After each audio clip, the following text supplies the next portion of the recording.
The horrors persist. Yet so do I. Welcome back to RPG Horror Stories, where I go on Reddit so you don't have to. Another week.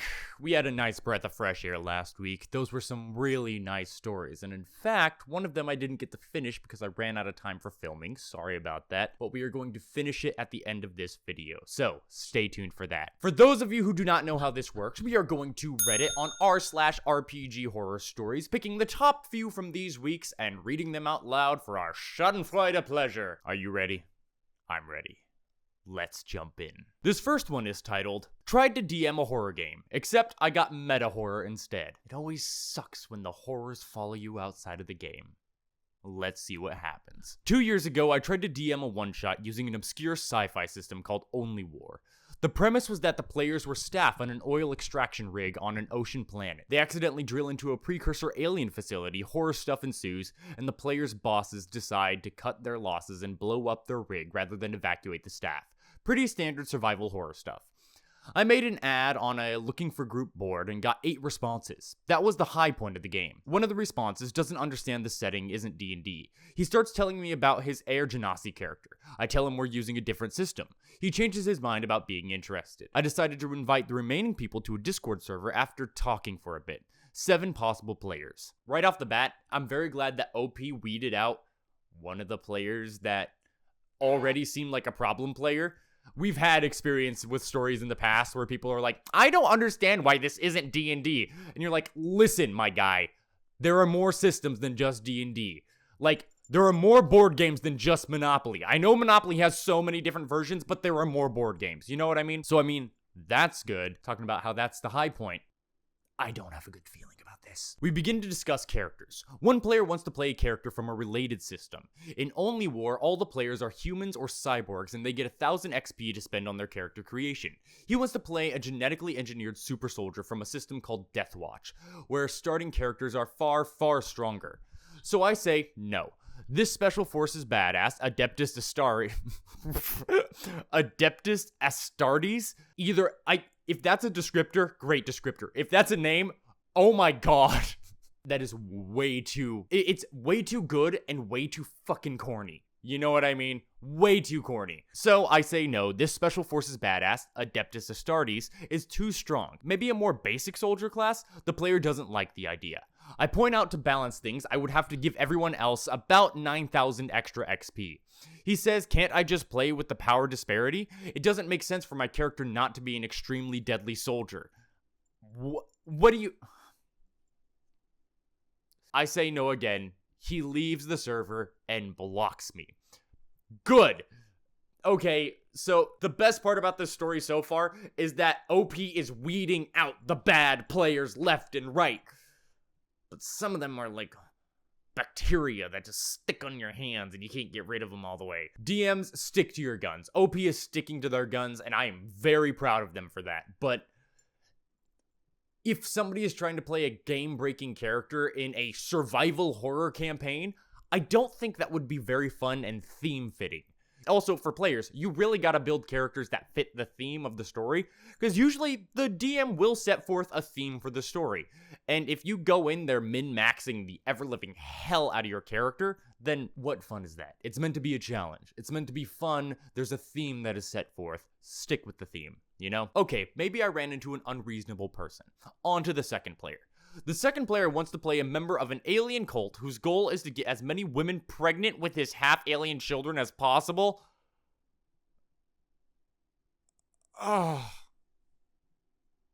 Projecting much? Man, that player definitely does not get laid. And honestly, I think we should keep it that way.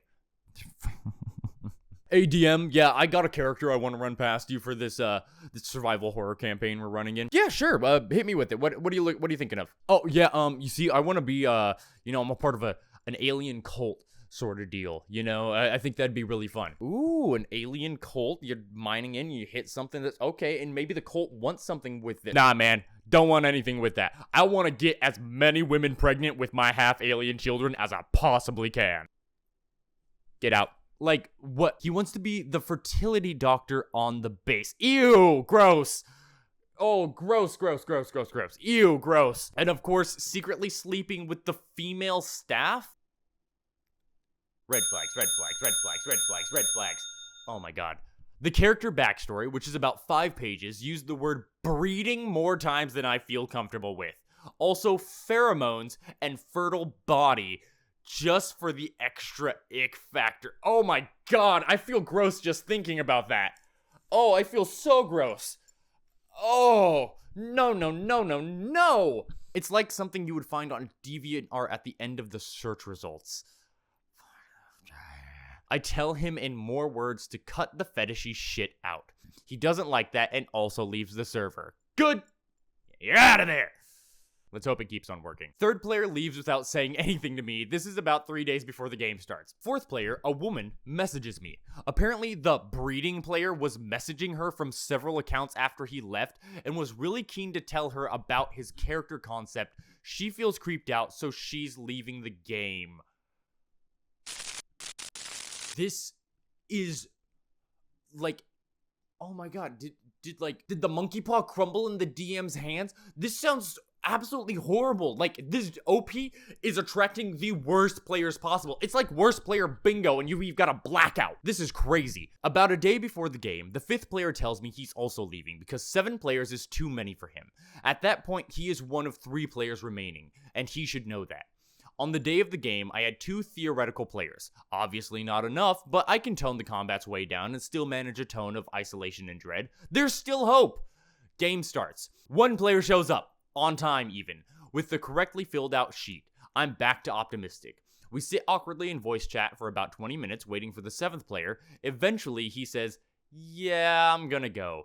Can't really blame him at that point. Aw, damn. I was really hoping OP weeded out the characters, but I guess this is a horror story, so what did I expect? I'm ready to write the whole thing off as a train wreck and sit down and do something else.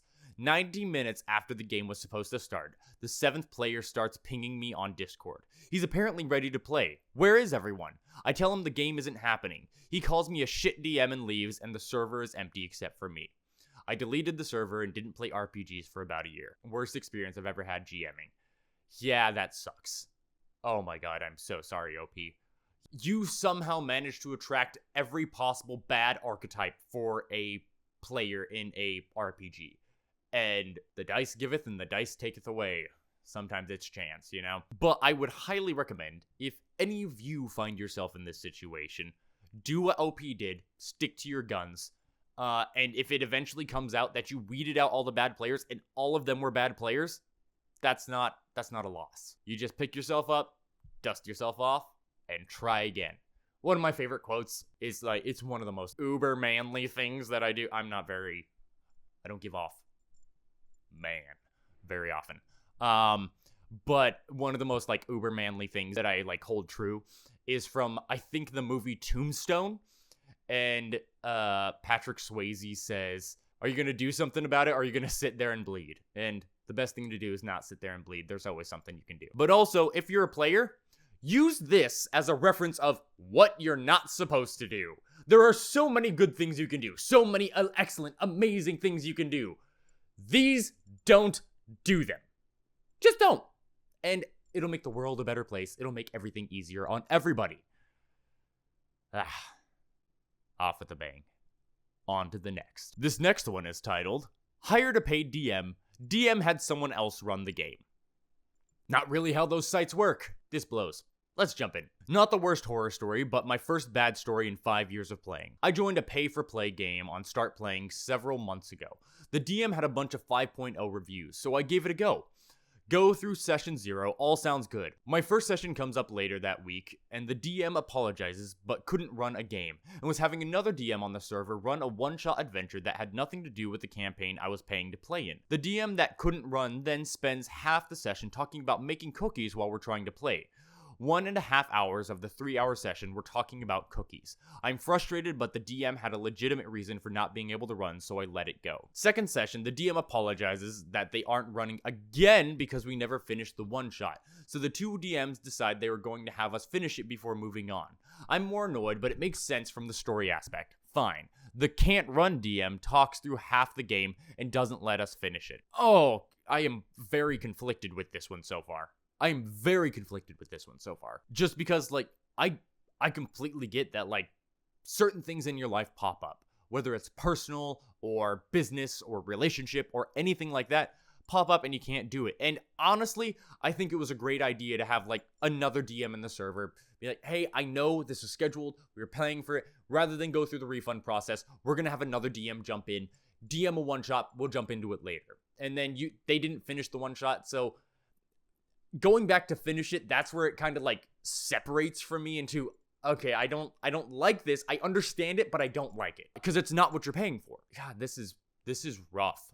Because Start Playing, for those of you who don't know what Start Playing is, there's a website called startplaying.games where they have a bunch of open tables, either free or pay to play, and a bunch of professional DMs DM for you. It's a great way to jump into D&D if you've got a busy schedule and can't really afford to leave your house, or if you can't find a local friendly game store but you still really want to play. It's a great tool and opportunity for you to do that. So I definitely recommend checking out startplaying.games, not sponsored, but I'm a DM on there as well. It sucks to hear that somebody had a bad experience, but this is what the reviews are for. So if you leave a bad review, the admins at Start Playing will definitely help you out there. I know.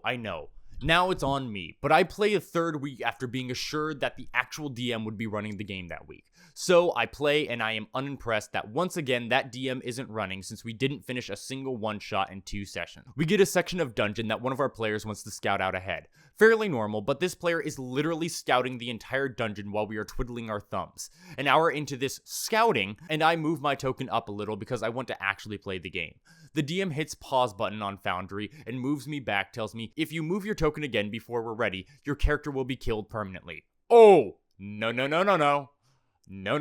I leave the game and the Discord immediately and report it to Start Playing, who did refund all the money for the games. See, yeah, this is a dog shit experience right here. This is absolutely horrible, and I'm so sorry. This happens sometimes, and the people that Start Playing are really thoughtful and really understanding, and if you tell them about it, they'll do what they did. They'll refund, which is a great thing. I get it. When I run my game on Discord, I don't let the players touch their tokens just because one person moving tokens around is enough, and I'm also, like, I've practiced operating I do battle maps on the whiteboard on Discord. So if you run it on Discord, utilize that. It's really fun. You can put images on there and tokens and stuff like that.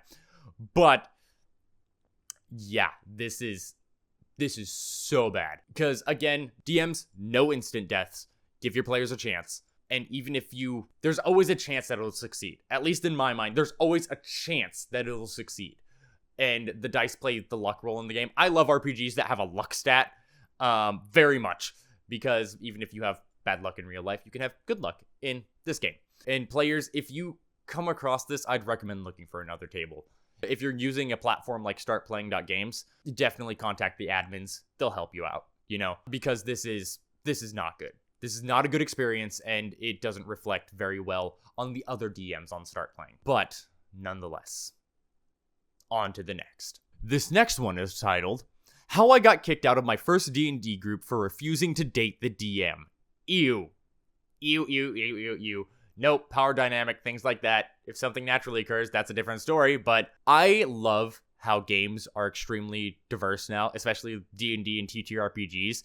And people in general are not feeling the need to hide the fact that they play TTRPGs anymore. But especially, I'm very glad that those that are femme-presenting are feeling more open to playing D&D and also being open to saying that they play D&D. But there are very bad incels out there that are utilizing this to try and meet women and then holding a power dynamic over them. And that's gross, and I don't like that. Let's see where this goes. So at the time the story took place, I was in high school. I, 16 female, was approaching a guy, 18 male, asking if I wanted to join his D&D campaign, after he overheard me talking to my friend about D&D. I went to a small school, so I knew most people. He seemed pretty harmless. It was a group of 6, including me and the DM. They were all 17 and 18, and I was the only girl in the group. We played at the DM's house, and I didn't see crazy red flags initially. I don't like those ages. I don't like those ages at all.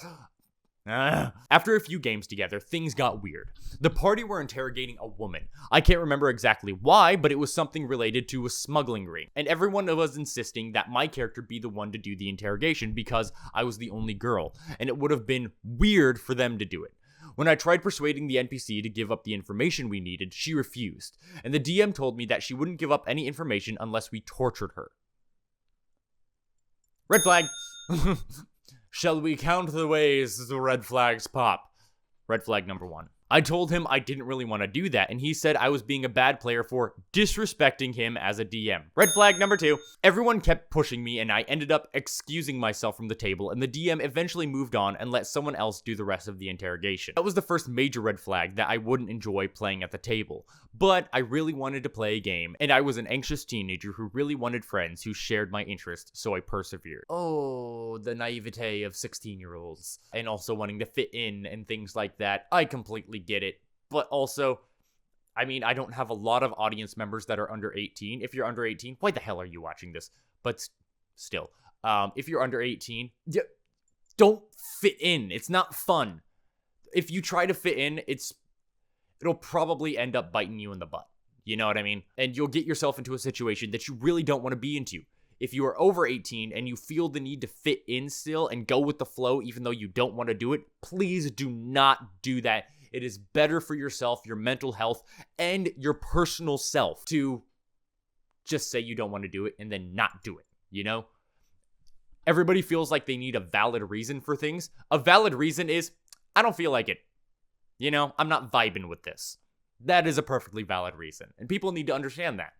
So, please, if you are getting red flags, get the hell out of there. Apart from this, there were a lot of small moments that made me uncomfortable. Male NPCs hit on my character every other session. Red flag number 3. And the DM would not stop trying to get me to describe myself harming people. Red flag number 4. This wasn't just him wanting realistic combat, as he didn't ask anyone else this. Oh, I just got an insight into this DM.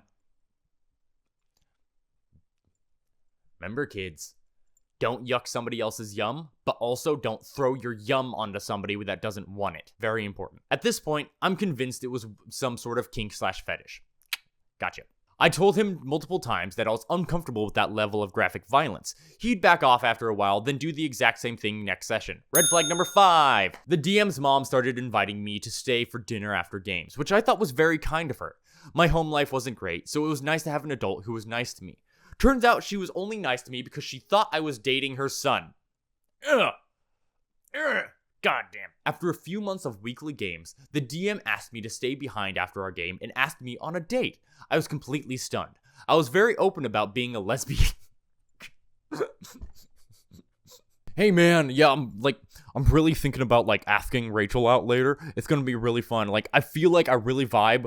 When I DM and she describes all those different characters really playing on it, I think there's really something here. Dude, you know she's very open about being a lesbian, right? What does that mean? She's from Lesbos or something like that? No, dude, it means she only dates women. She only is attracted to women. I don't think that really exists. I mean, every woman is honestly probably a little bit attracted to a man, right? Dude, that's not how being a lesbian works. I don't know. Even if she was just attracted to women, probably just a phase and I can convert her. Something like that. That's what my interaction with him would be like. I was completely stunned. I was very open about being a lesbian, and I had no idea why he thought I'd even be remotely interested in him. I told him I didn't like him like that, and tried to leave when he told me that if I didn't agree to go on a date with him, he'd kick me out of the group. Red flag number 6. I asked him, did you only invite me to this group to hit on me? And this man literally said, yeah, why else would I invite a girl?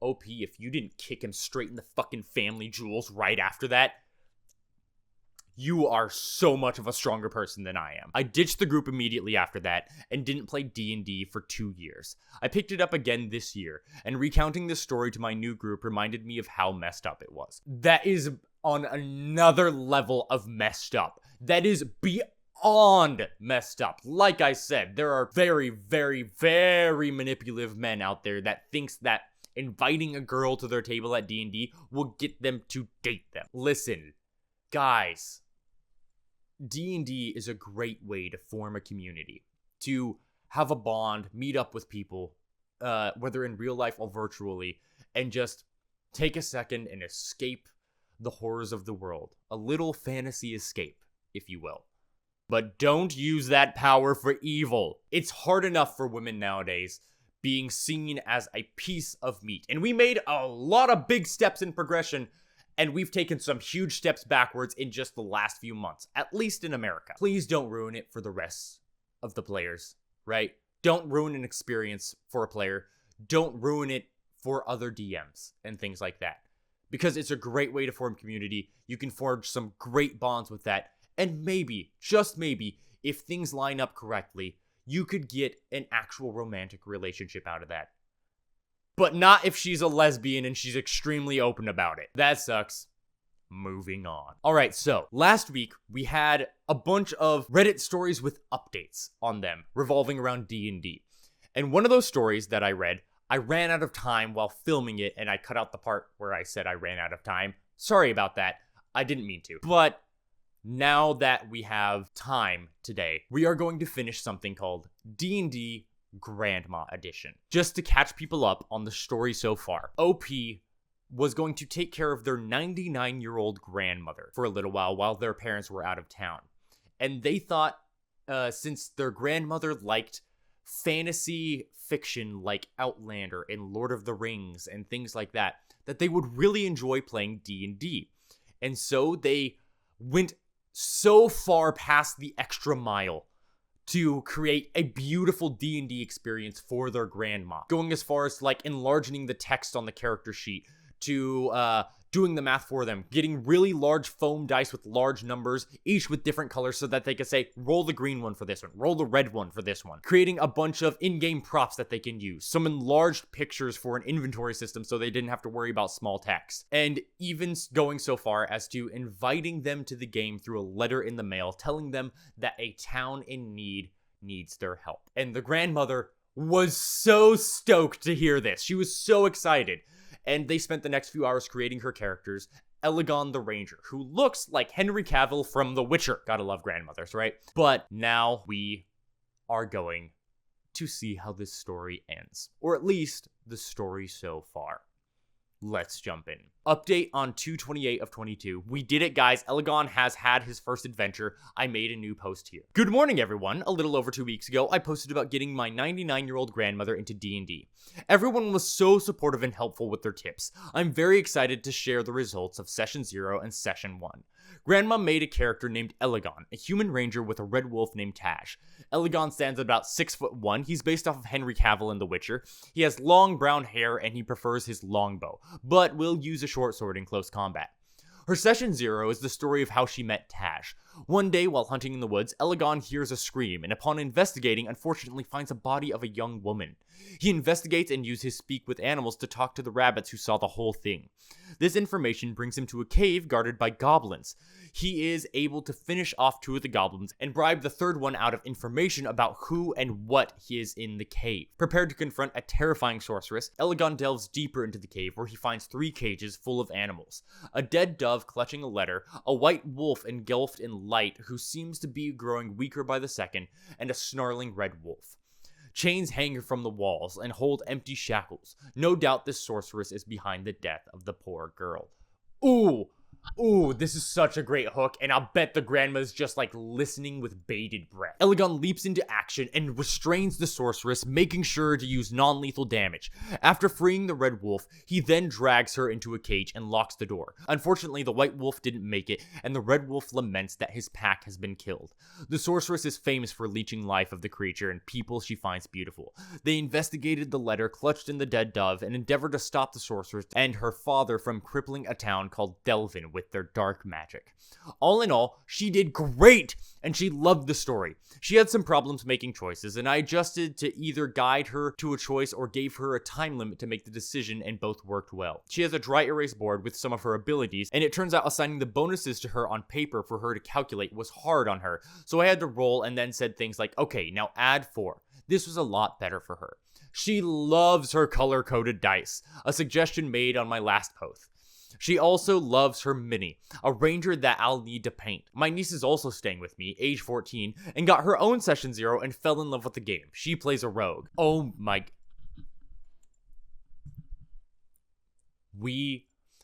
This is so amazing. Oh my god. So, not only is Grandma playing, but also niece of OP is playing. Great-granddaughter is playing with the grandma. We've got so many generations playing here. This is beautiful. Oh my god. And such a great hook for a story. I love this. Session 1 with both of them went spectacular. They spent a lot of time investigating and got some great information for their efforts. Niece was good at talking things through and helping with decision making, and they were able to complete several puzzles and rounds of combat together. So far, Grandma likes the puzzles, but really has taken to the roleplay and combat. The campaign will probably wrap in session 2, but then Grandma told me, "Can we play every day you're here?" So I'm taking out the backup docs to lead them into the next part of this adventure if they finish up the quest they're on. I'm still writing out the adventure logs for session 1, and I'm happy to share if wanted when I'm done. Probably the greatest thing is that Grandma has ideas galore and lore and story additions, and I'm taking them all and applying them, but giving them a twist so she doesn't expect them. And she likes that. As suggested, I was able to film some of the adventure, and I will treasure that forever. Let me know if you want any more updates on her story of how she's doing. This was an overwhelming success, and I have all of you to thank for the encouragement and help you provided. Thank you so much. It looks like I may have to make it down to my grandma's house more often to take her on more adventures. This is beautiful. Oh my god, this is so good. And what a great thing to have. Just in general, something from a generation that, I mean, it's morbid to say, but in all honesty, she's not going to be around for much longer. And so you could record this and have a written account and also have a video account of this session of your grandma loving and playing D&D, especially with her great-granddaughter. This is just so beautiful. And the best part is, there's more. Time for an update. This is on April 5th of 2022. D&D Grandma Edition's Mom's Turn. Oh my god, let's get the mom involved. Let's get multi-generational. This is 4 generations playing D&D, people. 4! Oh my god. Hello everyone. I'm writing to update on the session of the adventure. I posted in February about my grandma playing D&D with me for the first time and how my mother wants in on the fun. I've been encouraging mom to play for years. She's a Trekkie and a die-hard Tolkien fan. And now that she sees that literally anyone can play, we've got a 14-year-old and a 99-year-old in the same campaign. Anything is possible. She says she's ready to try. Introducing our resident pharmacist, cleric. Calling a cleric a pharmacist, I love that so much. Sokir. Sokir is a 600-plus-year-old elf who has seen civilizations rise and fall and suffered heavy loss to his own people many years ago. Sokir has less of an interest in gods and deities and more of an interest in keeping balance of good and evil secure, lest the world be thrown into chaos. After hearing about trouble with an evil warlock defeated at the hands of a scrappy rogue and a ranger on the side of good, he realizes that he's seen the pattern of darkness before, about 100 years ago. I hope this entire family is just like a family of writers. The backstories are just delicious. Oh my god, this is a family of creatives and I love it so much. Meanwhile, Elegon has received a letter from a group that has begged him to come and assist with the most pressing matter. A sacred stag has gone mad. This demigod, now unhinged from an unknown reason, poses a threat to the forest around it and the people who live there. Could Elegon's new enemy be behind this mayhem? He was generous enough to let the warlock live after all he had done, but all choices have consequences. Can I join the campaign? Please, can I join the campaign? This is so cool. This is so much fun. I love this. This time, a greater threat is revealed, and new puzzles are being introduced. I'm giving them visions, which come in the form of a portrait or picture cut into pieces that the vision haver must assemble themselves. Then they get the real picture or portrait. Message is written backwards. Let's see how quickly they pick up on why there's a hand mirror at the table. And my crown jewel, the Codex, a mental password puzzle that pulls open to reveal a compartment that will fit something small like a jewelry or scroll. They won't get the answer right away, but I'm sure it's neat. The Codex. Wait, do you have a link to the Codex? Oh my god, I need this so bad. That is so cool. OP has gone so in depth with this campaign and the puzzles, it makes a grown man cry. I always think that I put this much effort into my campaigns, and I'm very glad that people appreciate it when I do. This is beyond me. This is so much beyond me.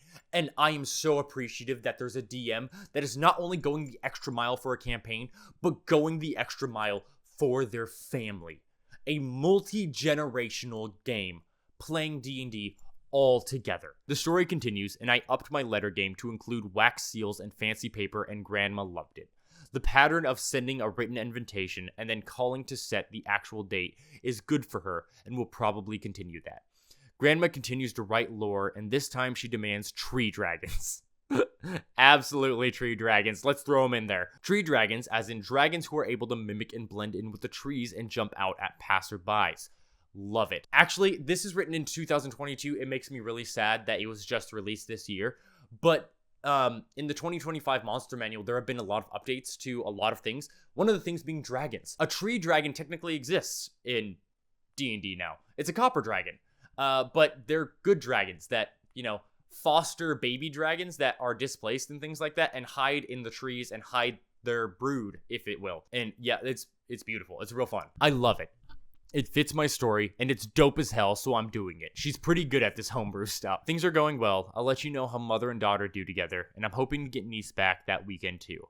I thought of having 4 generations at the same table playing D&D is just undeniably amazing to me, and I'm very lucky to have such an awesome family.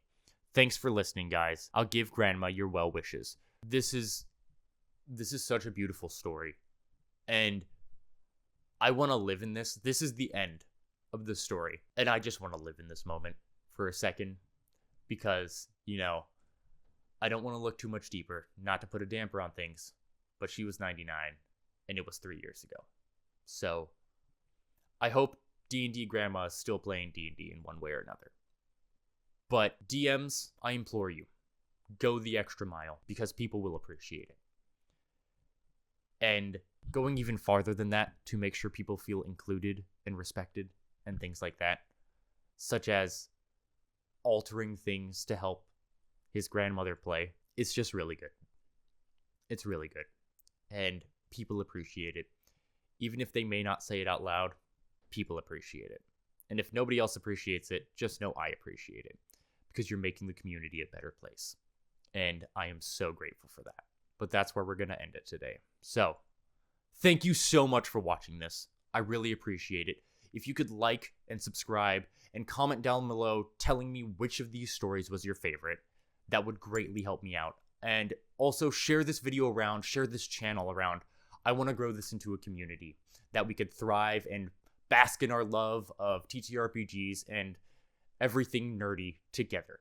So if you could like, subscribe, comment, and share this video around, I would greatly appreciate that. If you enjoyed this, go ahead and check out the other videos on my channel. If you want to check out the beginning of D&D Grandma Edition and also the other great stories that were in that video, you can click up in the link right here, or it's going to be down in the description below as well. Go ahead and check out the other videos on my channel. I just released a video last week that broke down the history of D&D, how to play it, and if you should or if you should not play it, and it's up to you to decide. I just give you all the facts. So if you could check that one out too, I'd greatly appreciate it. Be on the lookout for more videos in the future.